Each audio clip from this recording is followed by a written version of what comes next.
There's the new seat that I ordered for the Magnum. So I got that. I got like a WeatherTech floor mat type thing, and I got a new monitor bracket. So pretty excited about that. But anyhow, back to the important things. Morning. Here goes 20 grand. It doesn't take long to go through that around here. It's for gravel, for fuel. I can't even see the gravel now. Got ice on it. But it's for gravel, for fuel, some chemical. Doesn't take long to go through 20 grand. Working on that important office work. And multitasking. Not sure if he wants to nap or if he wants to eat. Still not sure. I'm going for the nap because that made him quiet pretty quick. We're just chilling here today, getting some office work done. Good afternoon. You know, some kids play the game of rock, paper, scissors, but around here with my semis, I play a little game of starting fluid, flat tires, or jumper cables. Today, starting fluid. So we're gonna get this old girl, hopefully, fired up.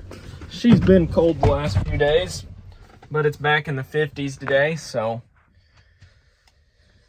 gonna give it a little liquid courage. That's what I require sometimes as well, and see if we can't get her popped off and ready to haul some corn.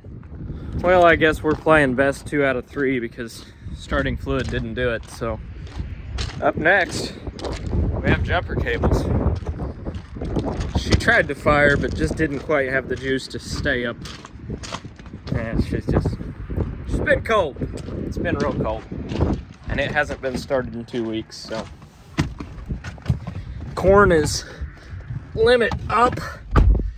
Limit up, limit up, limit up. So, I figure now's a good time to start hauling some. Unsold too, so even better. This cash corn, normally my lazy, oh, the radio was on.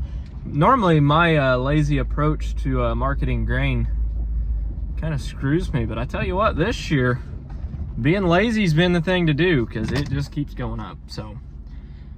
Didn't contract a whole lot. Where is my hood latch? Didn't contract a whole lot, but it's paying big time this year. Problem is I sold most of my beans. I could have got 16 bucks out of them. Going on 17, 18, who knows? But as far as the corn goes, might get 7 bucks out of some of that stuff. So the jumper cable thing. Normally, you know, you hook red to red, black to black, because there's battery acid in the batteries, and what the red one, it lets the hot battery acid transfer to the other battery, and the black one, it lets the cold battery acid transfer to the other battery. Probably don't listen to everything you hear on the internet. Anyhow, the electrocutions were not going as planned because the truck started cranking, all was well. And then all of a sudden I let off the key and it was, well, it was still cranking. So, not real sure what's going on. It did not start, but things started to smell hot, and I disconnected the battery cables before they melted themselves to the terminals. And yes, it was red to red, black to black, positive to positive, negative to negative. This isn't amateur hour. Could be, but it was hooked up right, so get a short somewhere. Something's jumping something, so probably a good thing it didn't start, or we'd have another Steiger situation on our hands. And well, the semi's parked next to 4 fuel tanks and the shop right now, so I'd really rather that we didn't. So yeah, I'm not entirely sure what we're gonna do right now. Well, I'll be dipped, we got her going. Basically, there was a wire down there that was not sparkulating quite correctly.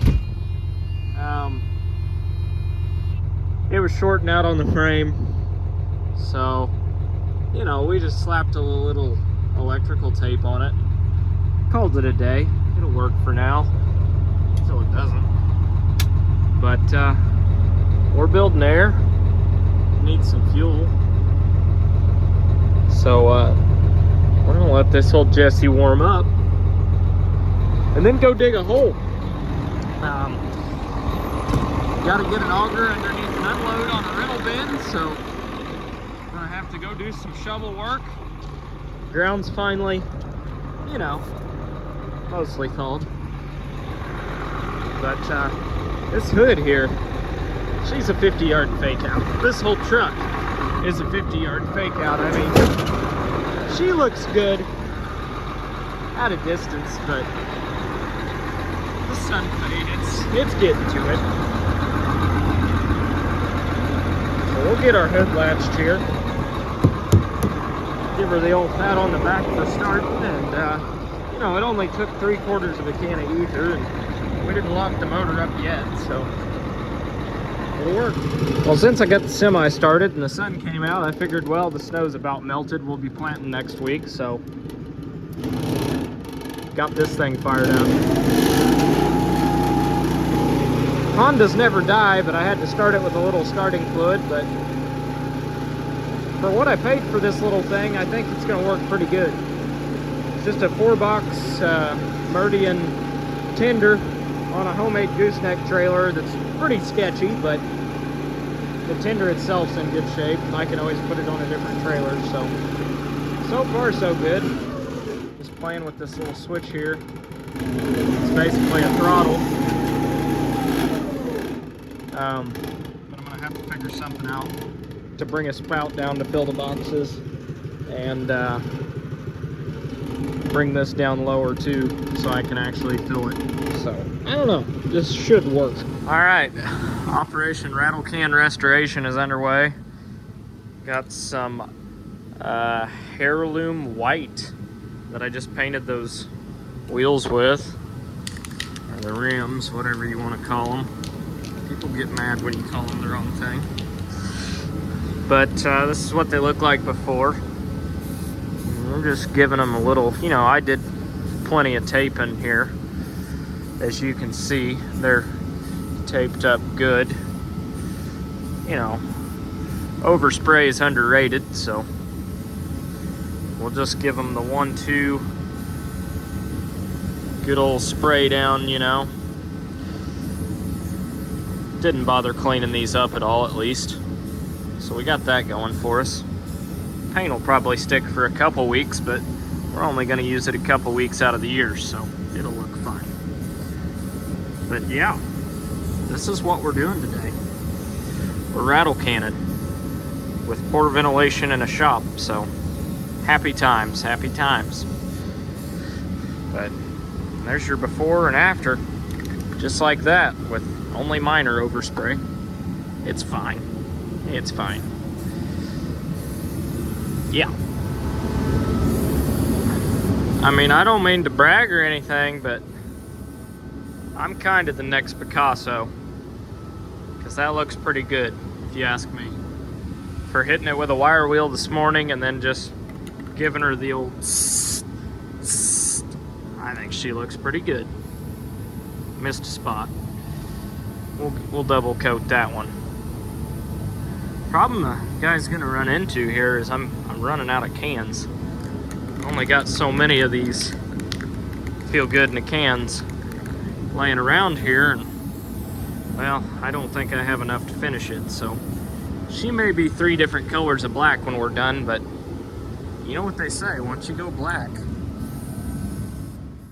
well, I figure she looks about, I don't know, 50% better now, since I'm only half done painting it.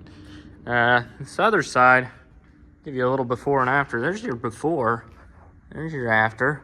Before, after, you get the point. Now, this is just one coat. We're gonna put a couple on. That way some of these rougher patches look like smoother patches. Yeah, I could have sandblasted it, but that takes time and effort. So I just gave her the old wire wheel.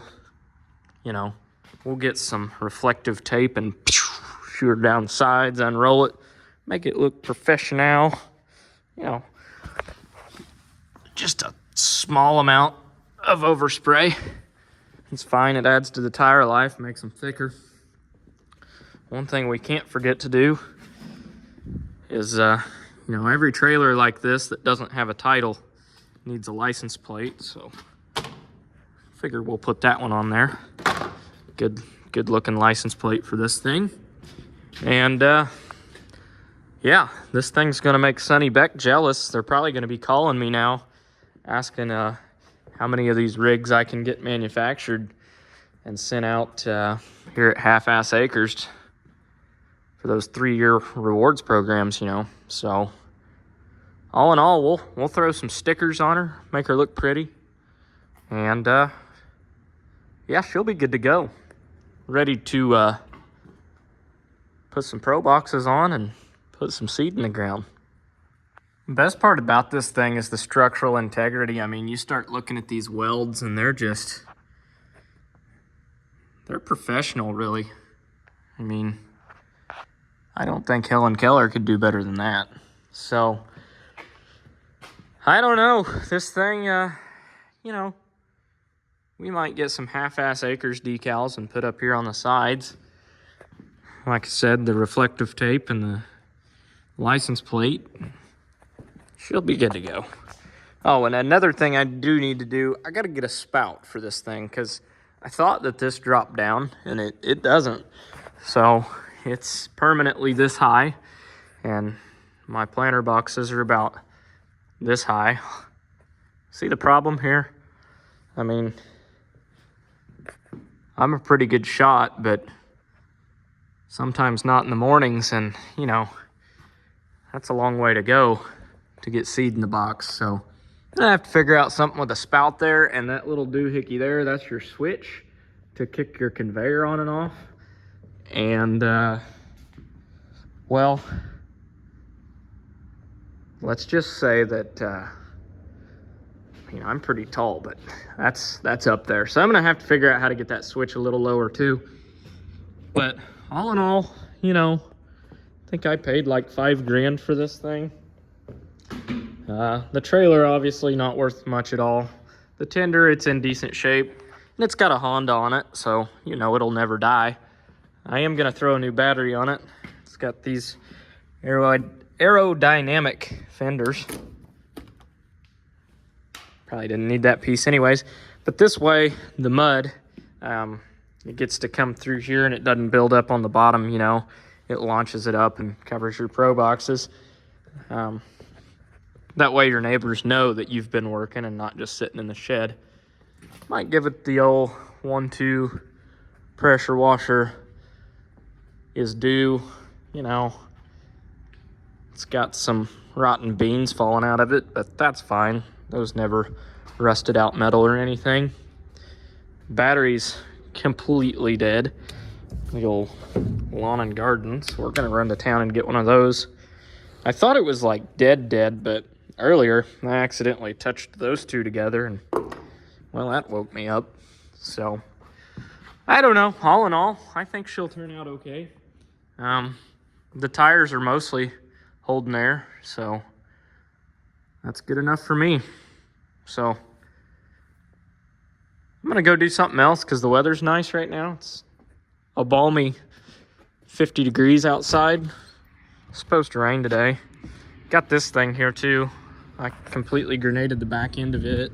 I don't think I showed that on video, but basically everything from this beam here back is new because well, you see, here's the dilemma. See how long this thing is and see how low that sits to the ground? You got about 1.5 feet there, right? Well, the problem is when you're crossing a ditch and the tractor's way up here and this hits the ground, what it does to a guy is completely folds this up, and that's what happens. So shout out to the welding shop down the road. Those that know, you know who he is. Everybody calls him if you farm around here.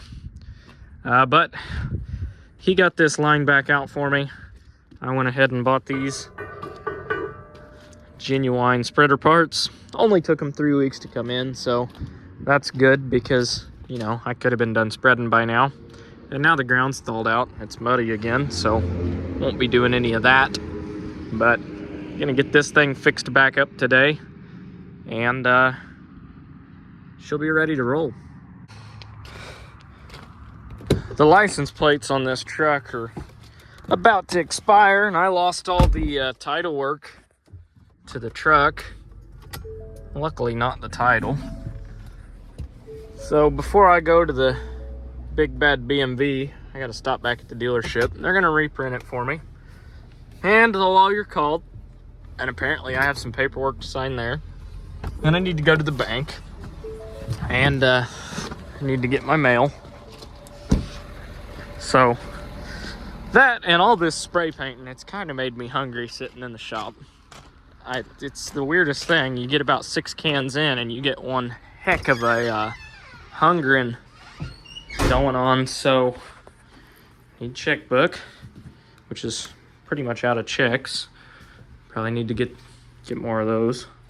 And I know I'm forgetting something, but I don't know what. I remember what I forgot. Pieces of mail that say I am who I say I am. Because, you know, having your social security number, a valid driver's license, and checks with your name on it, and all that, that's not good enough for the BMV. You gotta have mail too. I also forgot to grab the battery and the chain off the manure spreader. Well, the battery's not off the manure spreader, but the chain is. The battery is off of the, somebody parked this semi right in my way. It was me though, I parked it there. But, gotta get a battery for the seed tender. That way I don't have to yank it all the time to get started. It does have an electric start, so that's nice. So I'm gonna get a battery, get a chain for the spreader. Should have everything I need to get the spreader back together. And if it ever freezes up again, I got about another 150 acres of litter to get spread, but we may get it, we may not, I don't know. Surely it will freeze between now and spring, but you never know. So, other than that, we got lots and lots and lots and lots and lots of corn to haul. But it is up again today. We're now at like 6 something, I don't know. I quit counting after 650 because, well, that's more. So prior to this year, 480 was the most I'd ever sold corn for, and I've farmed for, well, since 2017. And I've always made money on corn. I've always budgeted accordingly to $4 corn. So I tell you what, when it hits 650, that's pretty nice. Ran some errands. The main one was to Hardee's and got the heart attack special today. Went with a single instead of a double because, you know, I'm eating healthy. And now it's to the BMV. That's always exciting. That last job was not fun. The ground was totally froze and the auger wouldn't go under the unload. Had to dig a hole, but the ground was froze, so digging a hole was easier said than done. But it's done now and it's under there for now. So, ready to load out corn, except now it's raining, so guess I won't do that today. Can't keep anything nice around here. There's always hoodlums here stealing my gas, if you could make out who that is, but that would be my wife filling up again. But it's cheaper that way, and I mean, basically it doesn't matter if she gets gas here at a gas station, it's coming out of the same account. So there goes Garrett coming home from work. But it's cheaper to buy gas in bulk and get it through the fuel man than it is get it at a gas station. So that's what we do. I've got off-road diesel, I've got on-road diesel, I've got gas, and speaking of which, 44 miles to E, but my house is right there, so I think we can make it home and then back to work tomorrow. I don't know, it's gonna be pushing it. It's a long commute. Well, we're making progress today. I about got this bin cleaned out. And we're gonna head to the bins that Had the frozen ground yesterday where I had to take a pickaxe and a garden hoe and a shovel and peck away at it for about a half hour and go get the truck loaded up over there.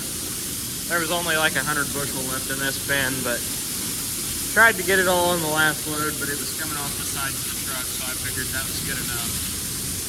So now we're getting it out.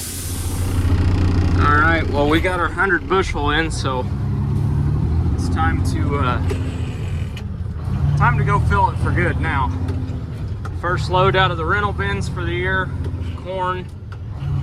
So hopefully it comes out nice and clean. But it was dried down to about 14.5, so we shouldn't have any issues with it. But I haven't pulled anything out yet, so you never know till you do. I'm chalking today up as a loss here. Got the semi over here, got it under the auger. Everything's good to go. Well, the swing away or somewhere in this auger, there's shit froze in it. I don't know if the grain's froze in it. I thought maybe it was the ice in the hopper bottom. So I got the torpedo heater, got some barn tin, got it all thawed out, got it all melted, whatever. And I think it's somewhere up in the auger where I can't get to it to thaw it out, because I've sat here and tried and I've broke about 12 shear pins or shear bolts on the auger, and if I don't break the shear bolt, it kills the tractor. So before I tear the auger up, we're just gonna have to wait till it thaws out next week when it's in the 50s and kick this on and go that route. But it is what it is. I mean, really nothing I can do about it. If it's froze, it's froze. I did what I know to do with a propane heater or the torpedo heater or whatever, and well, that didn't do it. So we'll go find something else to do today.